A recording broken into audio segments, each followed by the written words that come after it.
This is wild to me. Now I'm a little nervous over here.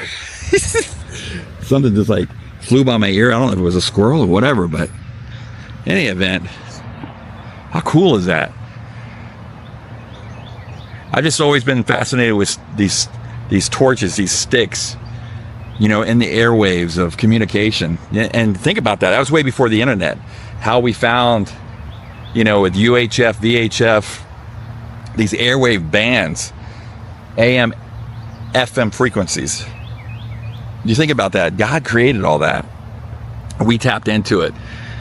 In the 1900s, it was the biggest form of communication for us.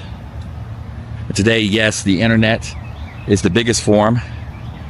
But if you think about that, you know, part of the vision that God gave me with these towers, let me look, well, instead of looking at me, I'll point at the tower, is that if the internet ever went off, we would still have access to these airwaves. If we had some form of electricity, you know, you could turn on a traditional radio or TV frequency, have an antenna, and you'd be able to hear. That's why I think these things are still valuable.